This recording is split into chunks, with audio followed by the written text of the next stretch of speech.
Hello guys, welcome to my cooking channel. હું મારી Paryushan series લઈને આવી છું. પર્યુષણ સિરીઝની અંદર પર્યુષણમાં આપણે કઈ કઈ રેસિપીઝ બનાવી શકીશું તે હું મારા પર્યુષણ સિરીઝમાં તમને બતાવવાની છું. પર્યુષણમાં આપણે નહીં ટામેટાં, લીંબુ, મરચાં કે બીજા કોઈ પણ વેજીસનો યુઝ કર્યા વગર આપણે રેસિપીઝ બનાવતા હોઈએ છીએ. પણ આપણે કન્ફ્યુઝ થતા હોઈએ છીએ કે કઈ રેસિપી બનાવીએ.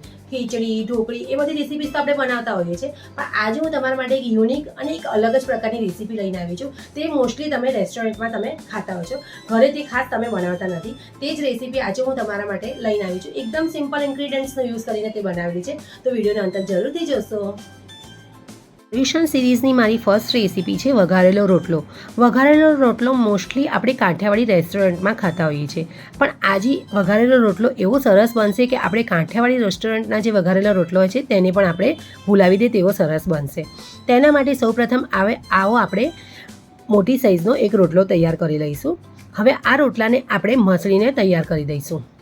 અહીં તમે થોડાક મોટા મીડિયમ સાઇઝના પણ ટુકડા કરી શકો છો, મોટા પણ ટુકડા કરી શકો છો. અને જો તમારે મિક્સચર ગ્રાઇન્ડમાં ક્રશ કરવું હોય તો તમે એકદમ ઝીણું ક્રશ પણ કરી શકો છો. મેં અહીં અધકચરા ક્રશ મસળીને લીધેલો છે. હવે અહીં આપણે એક પેન લઈશું. પેનમાં આપણે 1.5 ચમચી જેટલું ઓઇલ એડ કરીશું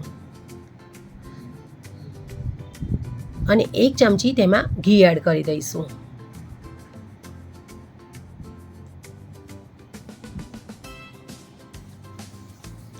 આ રેસીપી તમે આ પર્યુષણમાં જરૂરથી તમારા ફેમિલીને બનાવીને ખવડાવજો. ખૂબ જ સરસ લાગે છે અને તમારા ફેમિલી ફરીથી તેની ડિમાન્ડ કરશે. અહીં આપણે 1/2 થી 1.5 ચમચી રાઈ એડ કરીશું. રાઈ ક્રેકલ થઈ જાય એટલે તેમાં 1/2 થી 1.5 ચમચી જીરું એડ કરી દઈશું. હવે 1/2 થી 1.5 ચમચી હિંગ એડ કરીશું.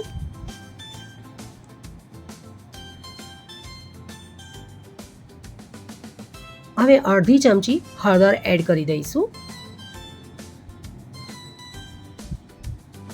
અહીં વઘારેલો રોટલો બનાવવા માટે આપણે છાશનો યુઝ કરીશું.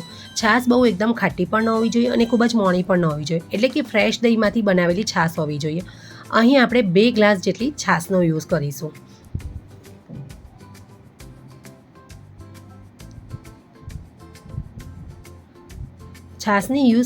છાશને એડ કર્યા પછી આપણે તેને સતત હલાવતા લઈશું. જ્યાં સુધી તે એકદમ ગરમ ન થઈ જાય ત્યાં સુધી હલાવીશું અને ઉપર તેલ આવી જાય ત્યાં સુધી આપણે તેને હલાવીશું. તમે જોઈ શકો છો કે વિડીયોમાં છાશમાં તેલ એકદમ ઉપર આવી ગયું છે.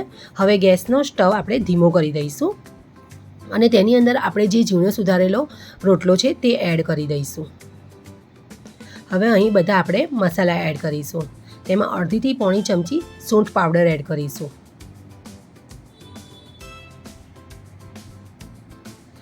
1/2 થી 1.5 ચમચી આપણે આખા ધાણાને હાથથી ક્રશ કરીને એડ કરીશું.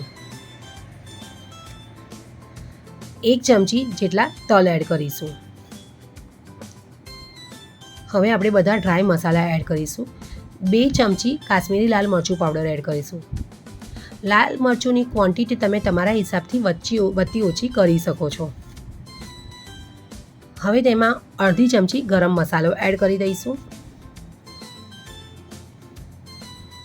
પ્રમાણસર તેમાં મીઠું એડ કરીશું. મીઠું એડ કરતાં એ ધ્યાન રાખીશું કે જો આપણે રોટલો તૈયાર કર્યો હોય ત્યારે તેમાં મીઠું એડ કર્યું હોય તો તે પ્રમાણથી આપણે મીઠું એડ કરીશું, અધરવાઇઝ મીઠું વધી જશે અંદર. હવે આ બધી જ વસ્તુને આપણે મિક્સ કરી લઈશું. હવે આપણે તેને આશરે 5 થી 6 મિનિટ માટે તેને થવા દઈશું, જેનાથી રોટલો બધું છાશને એબ્ઝોર્બ કરી લેશે. તમે જોઈ શકો છો કે હવે એકદમ સરસ એવું ટેક્સચર આવી ગયું છે. તમે જોઈ શકો છો કે કોઈપણ જાતના મસાલાનો યુઝ કર્યા વગર કેવા સરસ આપણો કાઠિયાવાડી સ્ટાઇલ, રેસ્ટોરન્ટ સ્ટાઇલ વઘારેલો રોટલો તૈયાર થયો છે. મને રોટલાના જે વઘારેલો રોટલો છે તેમાં લાલ મરચુંનું પ્રમાણ થોડુંક ઓછું લાગે છે, તેથી મેં તેમાં ઉપરથી 1 ચમચી કાશ્મીરી લાલ મરચું પાવડર એડ કર્યું છે. તમારે કરવું હોય તો કરી શકો છો, અધરવાઇઝ સ્કીપ કરી શકો છો.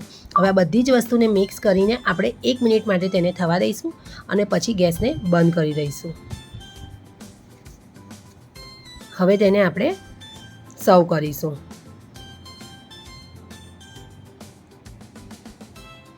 એકદમ સરસ, જોતાં જ ખાવાની ઈચ્છા થઈ જાય તેવો સરસ એવો આપણો વઘારેલો રોટલો તૈયાર થયો છે.